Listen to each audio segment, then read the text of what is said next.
معین والصلاۃ والسلام علی اشرف الانبیاء والمرسلین مولانا ابو القاسم محمد وآلہ الطیبین الطاہرین المعصومین اما بعد فقط قال اللہ تعالی فی قرآن الحکیم بسم اللہ الرحمن الرحیم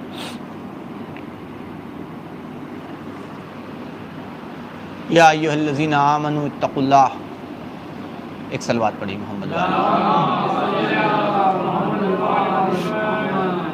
کل ہم لوگوں نے ایک حدیث نہج البلاغہ میں بلاغہ کلمات قصار اس سے شروع کی تھی اور ایمان کے حوالے سے گفتگو ہو رہی تھی کہ ایمان کسے کہا جاتا، اس کا بیس کیا ہے، اس کی بنیاد کیا ہے. ایک صلوات پڑھی محمد علیہ. اس کا بیس اور بنیاد کیا ہے. تو ہم لوگوں نے کل پڑھا تھا کہ ایمان جو ہے اس کے 4 شعبے ہیں، 4 رکن ہیں، اس کے 4 پلرز ہیں کہ جس کے اوپر ایمان جو ہے وہ قائم ہوتا ہے. وہ 4 کون کون سے ہیں؟ صبر ہے، یقین ہے، عدل ہے اور جہاد.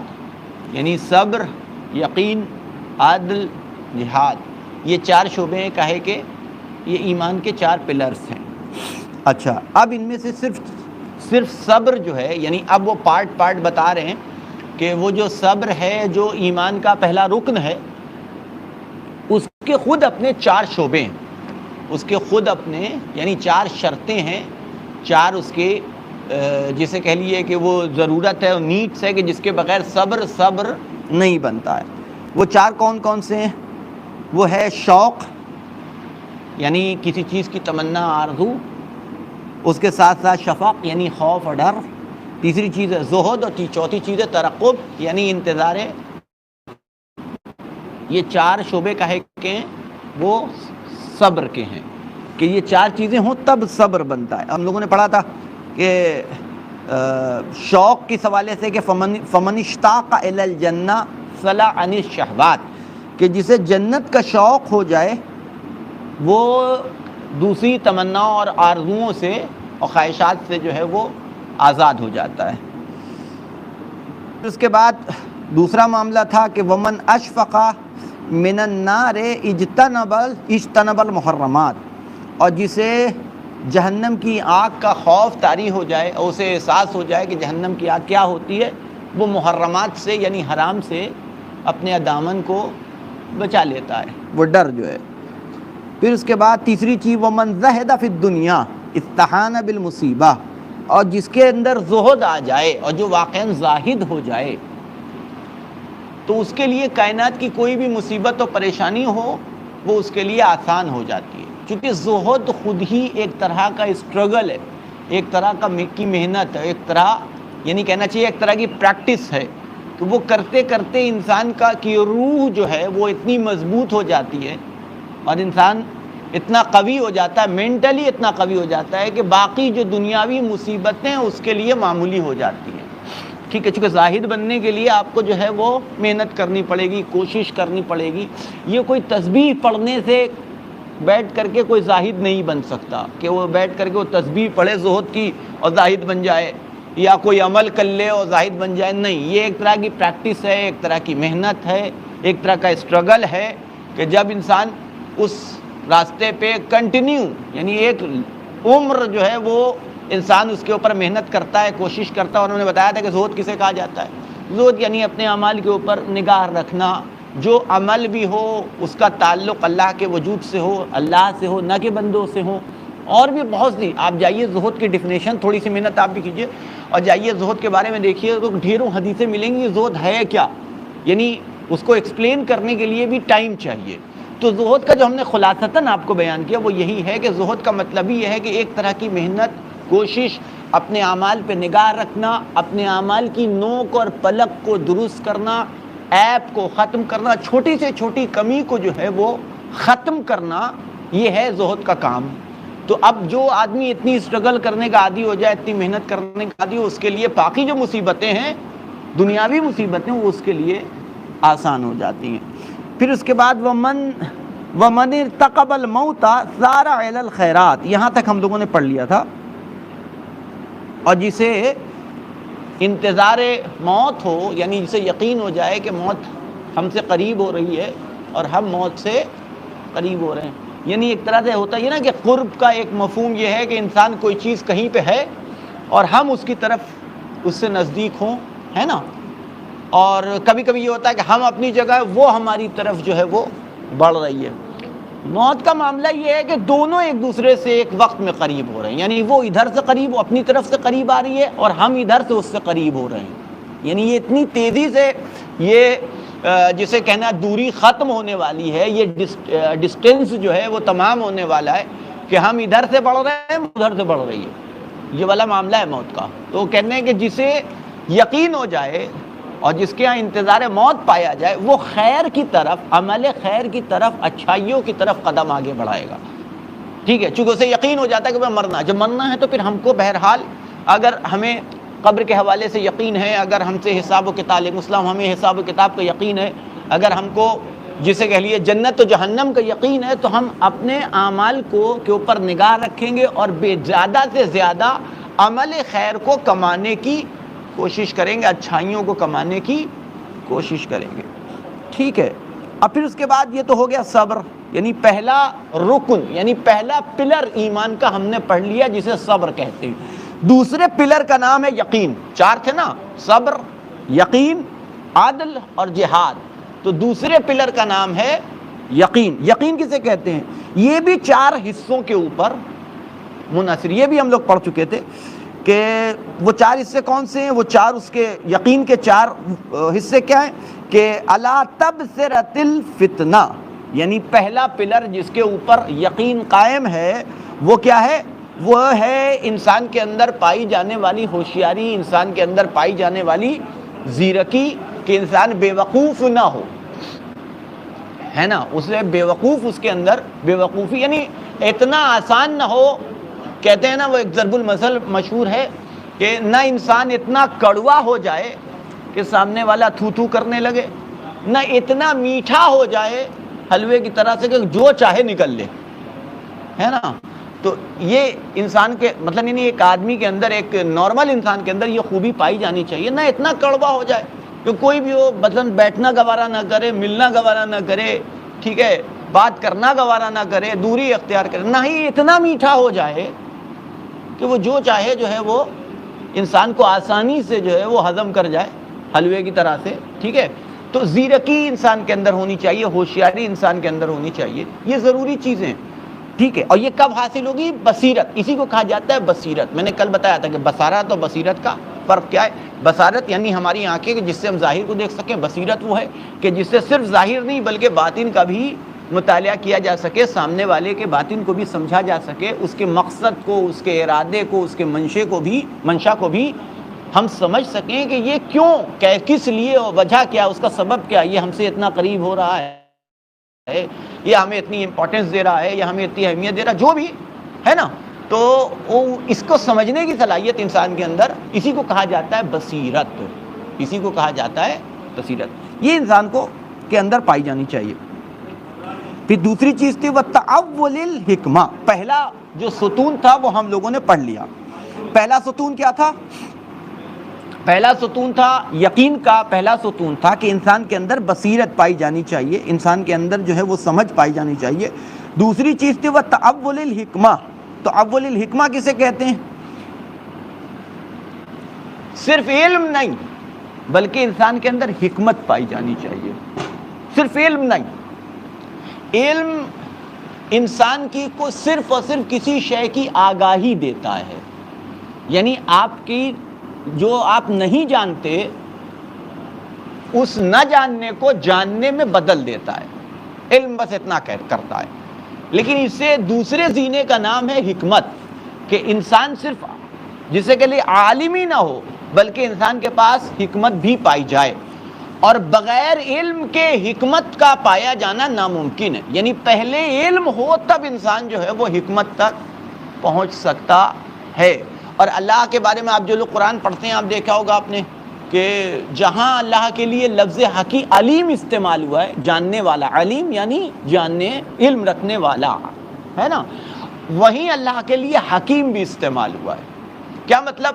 یعنی کوئی ضروری نہیں ہے کہ کوئی عالم جو بھی کام کرے اس کے پیچھے کوئی مصلحت، کوئی حکمت، کوئی دور اندیشی پوشیدہ ہو، لیکن جب حکیم کوئی کام انجام دیتا ہے تو اس کے اندر کوئی نہ کوئی حکمت پوشیدہ ہوتی ہے، کوئی نہ کوئی ریزن، کوئی نہ کوئی سبب اس عمل کے پیچھے پوشیدہ ہوتا ہے، اسے کہا جاتا ہے حکیم۔ مولا کائنات علی بن ابی طالب علیہ السلام ہے نا، آپ دیکھیے گا تو جیسے ایک حدیث آپ نے مشہور سن رکھی ہے علی بن ابی طالب کے حوالے سے کہ انا مدینۃ العلم وعلی بابا، رسول خدا کا ارشاد ہے کہ میں علم کا شہر ہوں اور علی اس کے دروازہ ہیں، اس کے باب ہیں، ٹھیک ہے، اس کے دروازہ ہیں۔ ایک حدیث اور رسول کی، انا دار الحکمہ وعلی بابھا، میں حکمت کا گھر ہوں اور علی اس کے دروازہ ہیں۔ آپ سوچئے، یعنی صرف اور صرف علیم نہیں، یعنی علمی نہیں، بلکہ حکمت بھی، یعنی نبی علم کا شہر بھی ہیں اور حکمت کا گھر بھی ہے۔ لیکن آپ نے دیکھا وہ فرق دونوں کے درمیان میں دیکھیے، علم کا شہر، حکمت کا گھر، شہر اور گھر کے درمیان میں کتنا فرق ہے؟ شہر کا مطلب کیا ہوتا ہے؟ شہر ایک بہت بڑا ایریا ہو گیا نا، شہر کی بات ہو رہی ہے، کسی دیہات گاؤں کی بات نہیں ہو رہی۔ انا مدینۃ العلم، میں علم کا شہر ہوں، یعنی سوچئے کہ کتنے بڑے ایریا کو علم کور کر رہا ہے نا۔ لیکن جب حکمت کی باری آئی تو نبی یہ نہیں کہہ رہے کہ انا مدینۃ الحکمہ، کہ میں حکمت کا شہر ہوں، نہیں، انا دار الحکمہ، مطلب جو کہنا چاہیے کہ کتنا محدود ہو گیا معاملہ کہ گھر کی بات، اب کتنا بھی بڑا گھر ہو، آپ چھوڑ لیجئے، مطلب 3000 4000 5000 10,000 اسکوائر فٹ میں مکان ہو، 20,000 اسکوائر فٹ مکان ہو، لیکن پھر بھی وہ پورے شہر کا مقابلہ تو یعنی ایک جسے کہنا چاہیے کہ پوائنٹ کے برابر کا حصہ ہوگا اس کا، ہے نا۔ علم کا شہر لیکن حکمت کا گھر ہے نا۔ تو اس سے ایک بات اور سمجھ میں آتی ہے، جب اتنا علم انسان کے پاس ہوتا ہے تب اتنی حکمت انسان کو نصیب ہوتی ہے، یعنی اتنی ٹف چیز کا نام ہے، یعنی اتنی اہم چیز کا نام ہے کہ جب اتنا علم انسان کے پاس یکجا ہو تب جا کے اتنی حکمت انسان کو نصیب ہوتی ہے، وہ بھی نبی کو۔ اب آپ سوچیے ہم لوگوں کے حصے میں کیا آئے گی، یعنی باقی لوگوں کے بارے میں کہ اس میں جناب لقمان کے بارے میں آپ نے سنا ہوگا، حدیث ہے، وہ روایت بھی ہے، سورہ لقمان قرآن کے اندر موجود بھی ہے، سورہ جناب لقمان کے نام سے، کہ اللہ نے ان کو جو ہے نبوت بھی دینی چاہیے، انہوں نے منع کر دیا اور حکمت کو پریفر کیا کہ ہمیں یہ دے دے وہ نہ دے، ہے نا۔ یعنی اتنی اہم شے کا نام ہے علم و حکمت، یعنی حکیم بننا گوارا کیا۔ اچھا وہ حکیم میں نے کئی مرتبہ کہا کہ حکیم سے مراد وہ نہیں ہے کہ جو یہاں دکانیں ہوتی ہیں ہم لوگوں کی، اس کی جو ہے وہ ہمدرد دوا خانہ جو دوا ہوا دیتے ہیں، نہیں، وہ حکیم نہیں، وہ طبیب ہوتے ہیں، وہ حکیم نہیں ہوتے ہیں، ہے نا، حکیم نہیں ہوتے، وہ طبیب ہوتے ہیں۔ حکیم حکمت کو آج کی زبان میں کہا جاتا ہے فلسفی کہہ لیجئے آپ، یعنی جو ہر شے کی جڑ تک پہنچے، ہر شے کی بنیاد تک پہنچے، اور ہر شے کے جسے کہنا چاہیے کہ اس کا جو کہنا چاہیے کہ جیسے ہم کیسے بنے ہیں یا آپ کیسے بنے، ہمیں یہ پتہ ہے کہ آنکھیں ہیں، ہمیں یہ پتہ ہے کہ ہمارے پاس کان ہیں، کان سے سنا جاتا ہے، آنکھوں سے دیکھا جاتا ہے، ہاتھ پاؤں سے کام کیا جاتا ہے، لیکن یہ آنکھیں کیسے ہیں، کیا کیا اس کی کوالٹی ہے، کیسے بنائی گئی ہے، کتنی اس کے اندر پیچیدگیاں ہیں، ہے کہ نہیں، وہ اس تہ تک کو ہمیں اس کی انفارمیشن نہیں، ہم نہیں جانتے اس کے بارے میں، ہم اس کے بارے میں خبر نہیں رکھتے۔ لیکن ایک آدمی ہے کہ جو اس کی تہ تک پہنچا ہوا ہو، جو اس کی تہ تک پہنچا ہو، اسے کہا جاتا ہے حکمت۔ تو اب آپ سوچیں ایمان کے لیے یہ شرائط میں سے، یعنی یقین کی شرائط میں سے ایک شرط یہ ہے کہ اسے حکمت کی حقیقت سے آگاہی ہو، کہ حکمت کہتے کس سے، اس حقیقت سے اس کے پاس آگاہی پائی جائے۔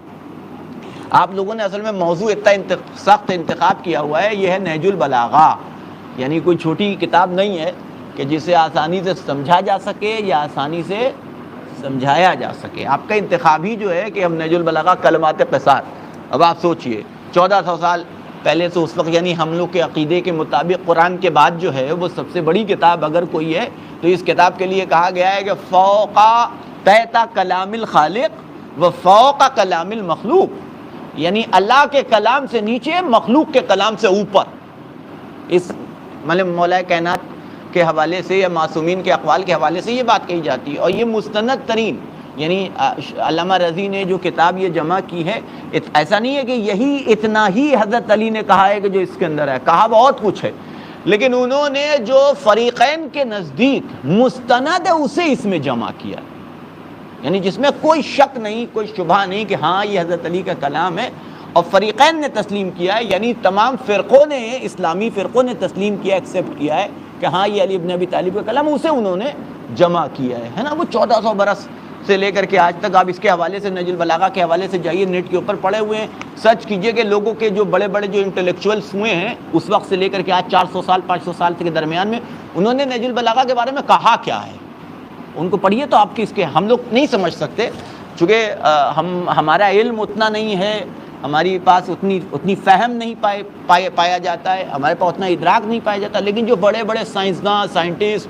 اور جسے کہہ لیے فلاسفر اور حکماء جو گزرے ہیں، آپ ان کے جائیے، ان کے اقوال پڑھیے کہ نہج البلاغہ یا اقوال علی ابن ابی طالب کے حوالے سے انہوں نے کیا کہا ہے نا، تو آپ کو احساس ہوگا اس کتاب کی اہمیت کا، اس کتاب کی امپورٹنس کا۔ تو میں نے کہا نا کہ تھوڑا سا سخت ہے، چونکہ آپ نہج البلاغہ کلمات قصار پڑھ رہے ہیں، اگر خطبہ بھی ہوتا مولا کائنات کے جو خطبے ہیں یا پھر جو، تو وہ تھوڑا سا لمبا ہے، مثلا اس کے اندر جو ہے تھوڑا سا خود ایک بات کہی گئی، اس کو ایکسپلین کیا گیا ہے، اس کے بارے میں گفتگو کی گئی ہے، یہاں تو ایک ایک جملے میں ایک ایک سمندر جو ہے وہ سمیٹنے کی کوشش کی گئی ہے کہ ایک ایک سینٹنس کے اندر بڑے بڑے مطلب جو ہیں وہ سمٹے ہوئے ہیں، ہے نا۔ تو آپ سوچئے، تو اس کو تھوڑا سا محنت، کوشش آپ کو بھی کرنی پڑے گی، جتنا سمجھ لے اتنا ہی بہت ہے نا۔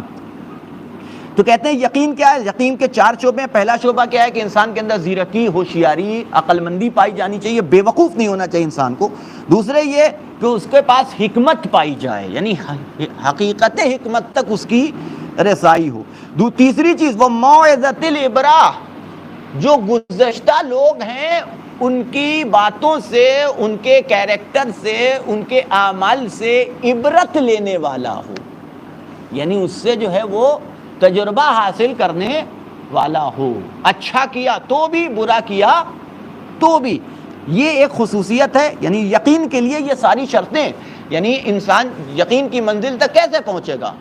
اس یقین کی منزل تک پہنچنے کے لیے یہ 4 زینے آپ کو طے کرنے پڑیں گے۔ پہلے یہ کہ بصیرت پیدا کرنی پڑے گی، تب یقین کی منزل تک پہنچیے گا۔ خالی بصیرت سے کام نہیں ہوگا، بلکہ آپ کو حکمت، یعنی آپ کے اندر یہ خصوصیت بھی ہو کہ آپ خالی عالم نہ ہو بلکہ حکیم ہو، تب یقین کی منزل پہ پہنچیں گے۔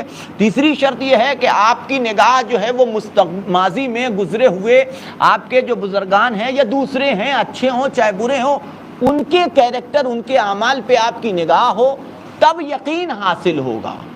یعنی اگر یقین حاصل ہوگا مطلب ایمان کا ایک جز آپ کو ملے گا، ایمان کا ایک جز آپ کو حاصل ہوگا۔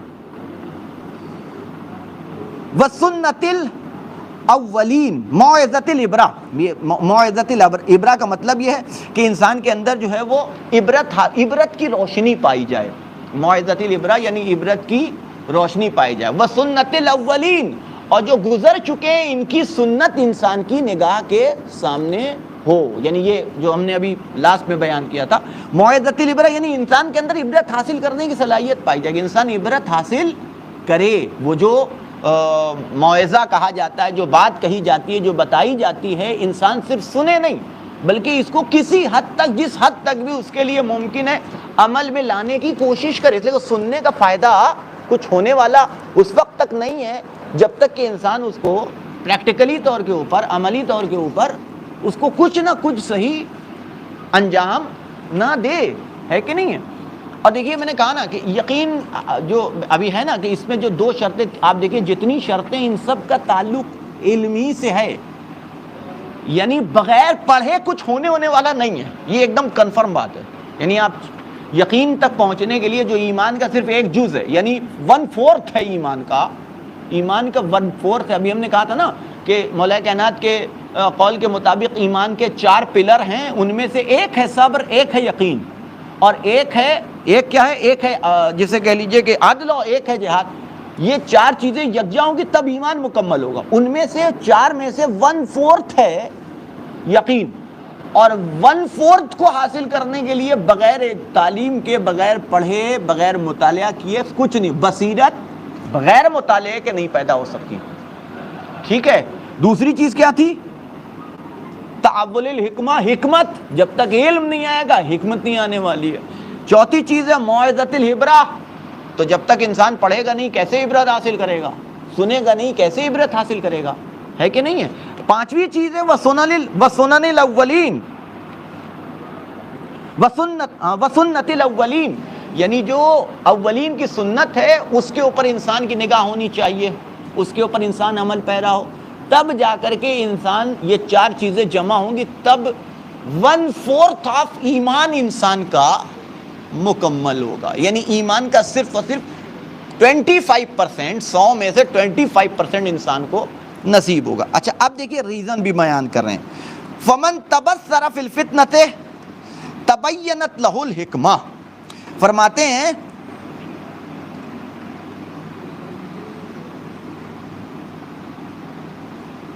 یقین کے 4 شعبے ہیں: ہوشیاری کی بصیرت، حکمت کی حقیقت رسی، عبرت کی نصیحت اور سابق بزرگوں کی سنت. ہوشیاری میں بصیرت رکھنے والے پر حکمت روشن ہو جاتی. جس کے پاس بصیرت آتی ہے اس کے پاس حکمت بھی خود بخود، یعنی اسے حکمت بھی نصیب ہو جاتی ہے. یعنی جب تک بصیرت نہیں آئے گی حکمت ملنے کے چانسز نہیں ہیں. اور حکمت کی روشنی عبرت کو واضح کر دیتی ہے، اور جب حکمت آ جاتی ہے تو انسان کے اندر عبرت پذیری بھی خود بخود پیدا ہو جاتی ہے. اور عبرت کی معرفت گویا سابق اقوام سے، یعنی سابق قوموں سے انسان کو ملا دیتی ہے. یعنی یہ چاروں چیزیں ایک دوسرے سے جڑی ہوئی ہیں. یعنی انسان کے اندر اگر بصیرت پیدا ہو گئی تو انسان اس لائق بن جاتا ہے کہ انسان کے پاس حکمت بھی آ جائے. اور جب انسان کے پاس حکمت آ جاتی ہے تو اس کے اندر عبرت پذیری کا مادہ بھی پیدا ہو جاتا ہے. اور جب عبرت پذیری کا مادہ اس کے اندر پیدا ہو جاتا ہے تو خود بخود اس عبرت پذیری کے لیے، عبرت کا مطلب کیا ہوتا ہے؟ کیا سمجھتے ہیں عبرت کا مطلب؟ عبرت حاصل کرنا کیا مطلب؟ کہتے ہیں نا، یہ بولتے ہیں جملہ، بزرگ بھی بولتے ہیں، گھر میں بھی کبھی کبھی، عبرت حاصل کرو. عبرت حاصل کرنے کا مطلب کیا ہوتا ہے؟ ہاں کسی حد تک یہ ایک مفہوم ہے. یعنی جو وہ کر چکے ہیں، اچھا کیا برا کیا، اس سے سیکھنا کہ وہ غلطی ہم جو ہیں خود انجام نہ دیں. اس سے سیکھنا، ان کی اچھائیوں سے بھی ان کی برائیوں سے بھی. اسی کو کہا جاتا ہے عبرت پذیری، ہے کہ نہیں؟ یعنی اگر وہ کسی کام کو کر کے کامیابی کی منزل تک پہنچے ہیں تو اس سے بھی سیکھا جائے، اور اگر وہ کسی کام کو کر کے جسے کہہ لیے انہوں نے نقصان اٹھایا ہے تو اس سے بھی انسان کو سیکھنا چاہیے. تو اسی کو کہا جاتا ہے عبرت پذیری. خیر جلدی جلدی بات کو ختم کریں. یہاں تک ہو گیا، یہ یقین کا مرحلہ ختم ہو گیا. یعنی ہم لوگوں نے 2 پلر ایمان کے پڑھ لیے. تیسرا پلر والعدل منها على 4 شعب. عدل کے بھی 4 پلر ہیں. پہلا پلر على غایت الفہم وغور العلم وظہرت الحکم ورساخت الحلم. آپ دیکھیے گا کہ یہ پورا ایمان جو ہے وہ ڈیپینڈ ہے صرف اور صرف ایک چیز کے اوپر کہ جسے علم کہا جاتا ہے. پورا ایمان جو ہے وہ ٹکا ہوا ہے جس بنیاد کے اوپر، اسے علم کہتے ہیں، اسے علم کہا جاتا ہے. اب دیکھیے صبر کے بارے میں بھی دیکھیے، آپ نے جو کچھ پڑھا، آپ ایک مرتبہ اسے پڑھیے گا کہ جو ہم نے کل بیان کیا تھا سنیے گا. اس میں بھی زیادہ تر چیزوں کا تعلق علمی سے تھا. یقین کے بارے میں جو کچھ ہم لوگوں نے پڑھا اس کا تعلق بھی زیادہ تر علم ہی سے تھا. تیسرا آ رہا ہے عدل. عدل کا تعلق بھی انسان کے علم سے. عدل کے بھی 4 شعبے ہیں. طے تک پہنچنے والی سمجھ. عدل کے لیے، عدل کا مطلب کیا ہوتا ہے؟ عدل کا جو مفہوم ہے وہ اگر کلی دیکھا جائے آپ تو عدل کے معنی جو چیز جہاں کی ہو، جو چیز جہاں کی ہو اسے وہاں رکھنا یا اسے وہاں استعمال کرنا، یہ کہلاتا ہے عدل. جو چیز جہاں کے لیے بنی، قلم لکھنا، اور جو چیز جہاں کی ہے وہاں استعمال نہ کر کے کہیں اور استعمال کرنا، یہ ظلم ہے. جسٹ الٹا. یعنی جو چیز جہاں کی ہے وہاں اسے استعمال کرنا یہ عدل ہے، اور جو چیز جہاں کے لیے وہاں نہ استعمال کر کے کہیں اور استعمال کرنا یہ ظلم کہلاتا ہے. یہ مفہوم عدل ہے اور یہ مفہوم ظلم ہے. تو قلم لکھنے کے لیے لکھا جائے تو عادل ہے، لیکن اگر اسے آپ زاربن ڈالیے تو زاربن ڈالنے کے لیے تو نہیں بنا ہے نا قلم، ہے کہ نہیں؟ تو یہ ہے استعمال، اسے عادل کہتے ہیں۔ چھوٹی چھوٹی آپ سوچیے، نہیں اچھا یہ مطلب نہیں ہے کہ اس میں آپ ظالم بن گئے، نہیں، بعض چیزیں ایسی ہوتی ہیں، بعض ظلم آپ اسے وہ جس کے اوپر عذاب جو ہے وہ مترتب نہیں ہوتا ہے نا، لیکن بعض ظلم ہوتے ہیں کہ جو جس کے اوپر عذاب جو ہے وہ مترتب ہوتا ہے کہ نہیں؟ تو جو چیز جہاں کی یہ مفہوم عدل ہے۔ اچھا ایک مفہوم عدل کا بھی آپ نے بتایا، فیصلہ کرنا، انصاف کرنا۔ اچھا اب یہ انصاف بھی دو طریقے سے ہوگا، دوسروں کے مسائل پہ فیصلہ کرنا، اپنے لیے فیصلہ کرنا۔ اور جانتے ہیں دوسروں کے لیے عادل ہونا آسان ہے، اپنے لیے عادل ہونا مشکل ہے نا۔ انسان دوسروں کے فیصلے بڑی آسانی سے کر دیتا ہے نا، وہ اس کے لیے بڑا آسان ہوتا ہے۔ تو عادل ہونے کا مطلب یہ نہیں ہے کہ آپ اپنے گھر میں کرسی رکھ کے بیٹھ جائیے، لوگوں میں اعلان کروا دی کہ جس کے جو مسائل ہوں آئیں، ہم انصاف کے ساتھ ایک دم پرفیکٹ فیصلہ کریں گے ان کے لیے بغیر کسی، نہیں۔ عدل کا پہلا ذمہ یہ ہے کہ پہلے انسان اپنے لیے عادل بنے، یعنی ہم اپنے حوالے سے عدالت رکھتے ہوں کہ ہم اپنے حوالے سے، اپنے اعمال کے حوالے سے، اپنی فکر کے حوالے سے، اپنے عقیدے کے حوالے سے ہمارے اندر کیا یعنی کیا ہماری سوچ ہے اور ہم کتنے عادل ہیں۔ تو پہلا مرحلہ ہے عدالت کے حوالے سے کہ انسان اپنے لیے عادل بنے، پھر دوسرے کے لیے اللہ کے مطلب اصول دین میں اللہ نے عادل کو رکھا ہے نا، عادل کو رکھا ہے۔ تو آپ دیکھیے عادل کا مطلب یہ ہے نہیں کہ وہ جو جتنا حق رکھتا ہے اور جو حق رکھتا ہے وہ اسے عطا ضرور کرتا ہے، یہی نا عادل کا تقاضا ہوا نا۔ عادل کا مطلب کیا ہوتا ہے؟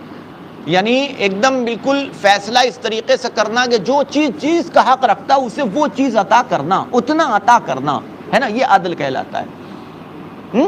اور اسی کے مقابلے میں اور اسی کا مخالف جو ہے وہ ظلم کہلائے گا۔ ہم کو آرڈر دیا جا رہا ہے عدل سے کام لو، لیکن پہلے خدا اپنے لیے عدل کو لازم کر رہا ہے۔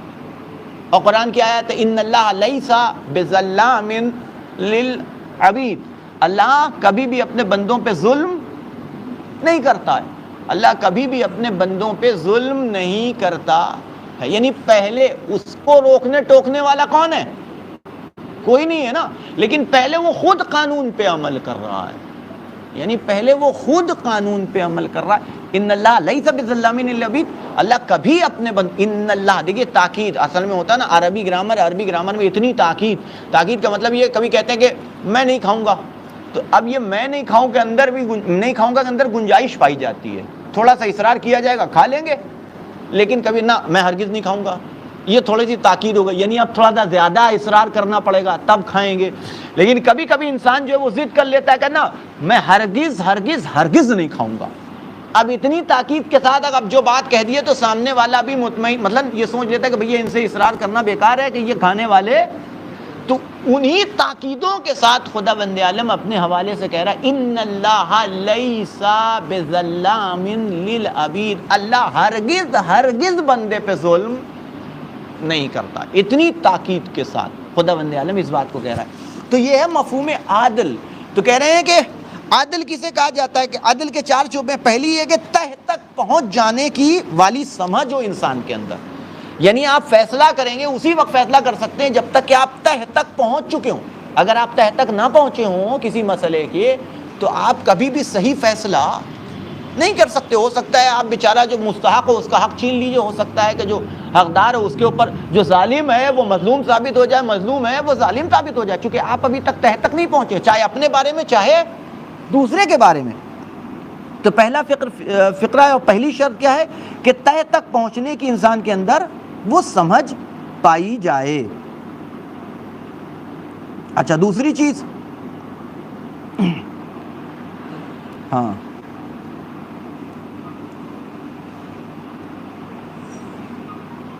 تہ تک پہنچنے والی سمجھ، علم کی گہرائی، دوسری شرط ہے علم کی گہرائی۔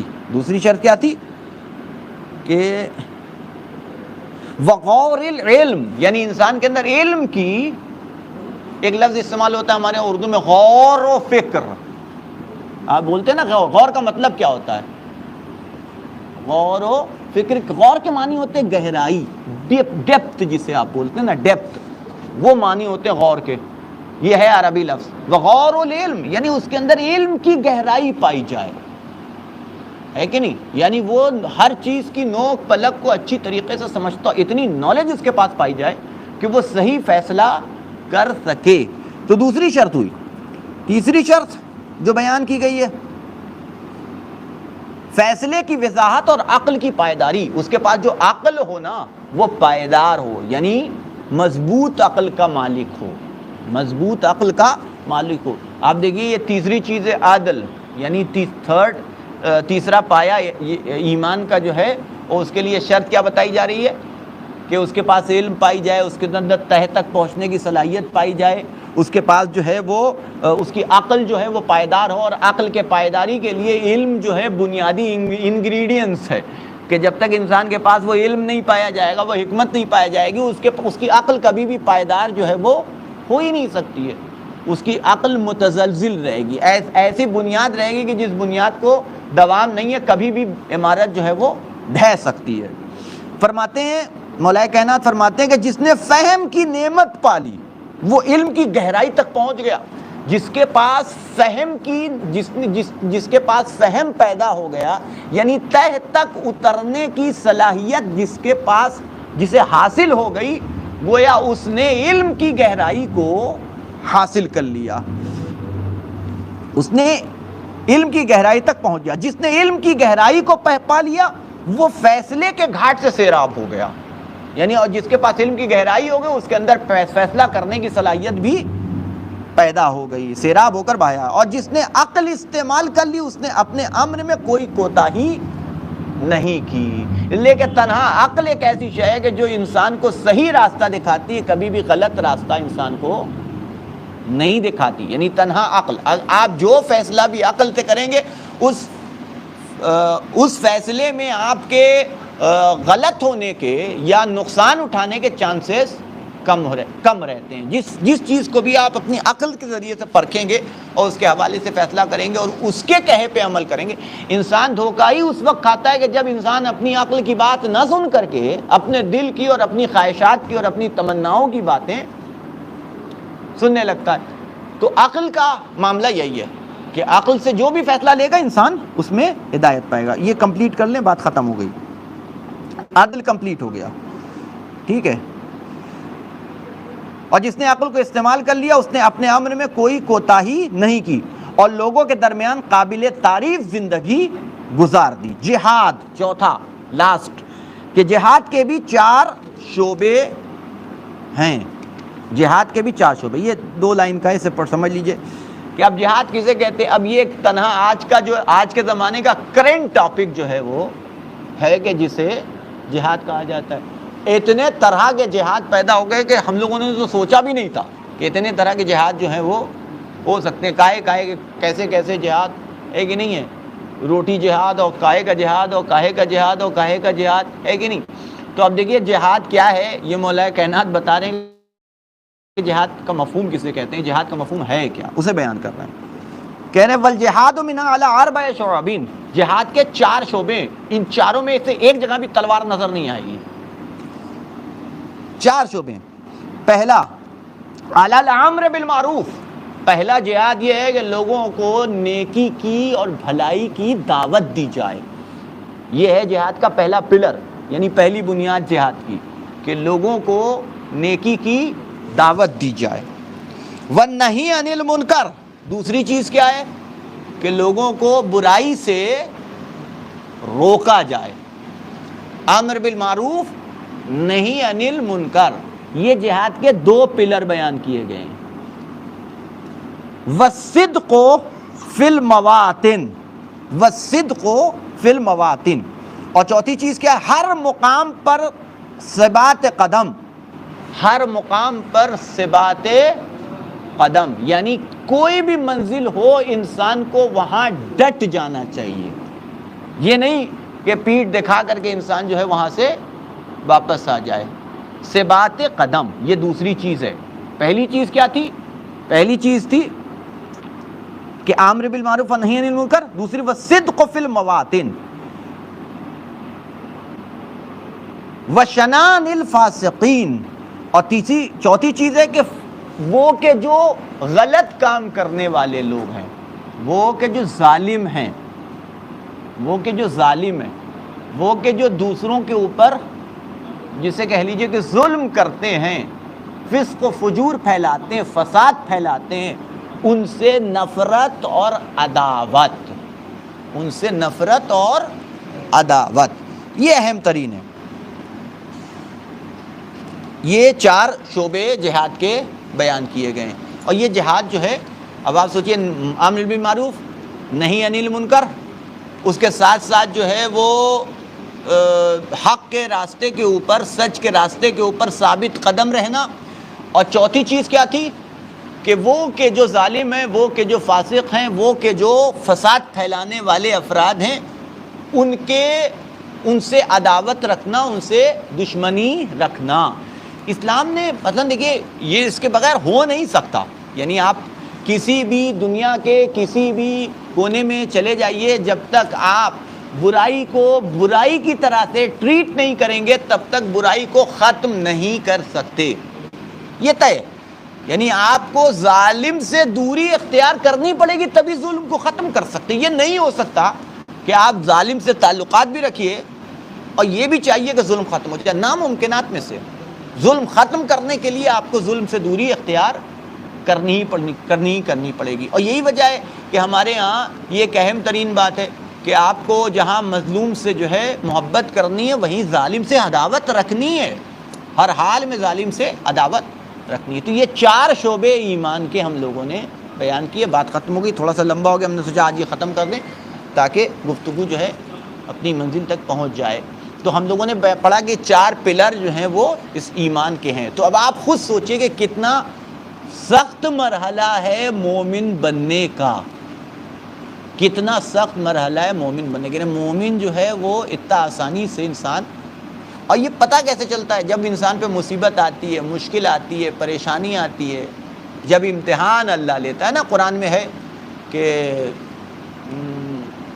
قرآن کے اندر ہے نا، احسب الناس ان یترکوا ان یقولوا آمنا وهم لا یفتنون، کیا لوگ یہ گمان کرتے ہیں کہ وہ یہ کہیں گے ہم مومن ہیں، ہم مان لیں گے، ان کا امتحان نہیں لیں گے، ہے نا۔ تو جب امتحان اللہ لیتا ہے تو سب کے ایمان کی قلعی جو ہے وہ کھلتی ہے، چونکہ ہمارے ایمان کی بیس علم نہیں ہے، یعنی یہ بیس جو ہے یہ 4 پلر ہیں، ہمارا ایمان ان 4 پلر میں سے کسی ایک پہ نہیں ہے، ریت کے اوپر بنا ہوا ہمارا ایمان۔ تو ذرا سا جو ہے وہ امتحان کا پانی گرتا ہے اور ہماری ایمان کی عمارت جو ہے وہ ڈھہ جاتی ہے، گر جاتی ہے کہ نہیں۔ تو یہ ہے معاملہ ایمان کا۔ تو کوئی آسان چیز نہیں ہے، یعنی ہم لوگ بڑا آسانی سے سنتے بھی ہیں، سمجھتے بھی ہیں۔ اب دیکھیے کوئی مولوی کی بات تو ہے نہیں، کوئی مولانا صاحب پڑھ کے چلے گا نہیں، یہ مولا کائنات ہیں، یہ علی ابن ابی طالب ہو، یہ کوئی چھوٹی موٹی کتاب نہیں، نہج البلاغہ ہے، اس کے فقرے ہیں، خود سے پڑھیے، کبھی کبھی پڑھیے دیکھیے تو آپ کو پتہ چلے گا ان کی کہی ہوئی بات ہے، یعنی جن کے اوپر آپ جان دینے کو تیار ہیں، یہ ان کی کہی ہوئی بات ہے کہ ایمان اتنی سخت چیز کا نام ہے، اور یہیں سے جہاں ایمان مکمل ہوتا ہے نا، اور یہیں سے تشیع یعنی شیعت یعنی محب اہل بیت کا مرتبہ شروع ہوتا ہے، یہاں سے شروع ہوتا ہے۔ تو ٹوٹل زندگی آپ کی سیکریفائز ہے، یعنی شیعوں کی جو ڈیفینیشن بیان کی گئی آپ جائیے دیکھیے گا، تقریباً 10 حدیثیں میں نے جمع کی ہیں، یعنی شیعہ اسے کہتے ہی ہیں کہ جو صرف دوسروں کے لیے زندگی بسر کریں، یعنی شیعت ایک ایسی ٹف چیز کا نام ہے، اتنی مشکل چیز کا نام ہے کہ جو صرف دوسروں کے لیے زندگی بسر کرے اسے شیعہ کہا جاتا ہے۔ یعنی ہم لوگ تو کہیں ٹکتے ہی نہیں، دور دور تک جو ہے وہ شیعت سے ہمارا کوئی ربط تو کوئی راستہ کوئی تعلق جو ہے وہ نظر ہی نہیں آتا ہے۔ یہ اور بات ہے کہ جو دوسروں کا بھلا کرتا ہے اللہ اس کا بھلا کرتا ہے، اس کی ضرورتیں خود بخود جو ہیں وہ خدا کی طرف سے، یعنی خدا اس کی ذمہ داری لے لیتا ہے۔ تو یہ ایک معاملہ ہے، تو اتنا سخت ہے یہ ایمان کا معاملہ۔ خیر، انسان کہاں تک پہنچتا ہے یہ امپورٹنٹ نہیں ہے، انسان کے لیے کوشش امپورٹنٹ ہے کہ ہم کو کوشش کرتے رہنا چاہیے جہاں تک پہنچے، بحث نہیں ہے۔ باقی اللہ بھی کریم ہے، اہل بیت بھی ہم پہ رحم کرنے والے اور ہماری مشکلوں کے شفیع ہیں، شافع روز جزا ہیں، ہماری مشکلات و پریشانیوں کو حل کرنے والے۔ انشاءاللہ ماہ مبارک رمضان کے صدقے میں سب کی عاقبت بخیر ہو۔ بسم اللہ الرحمن الرحیم، ان اللہ و ملائکتہ یصلون علی النبی یا ایھا الذین آمنوا صلو علیہ وسلم تسلیما.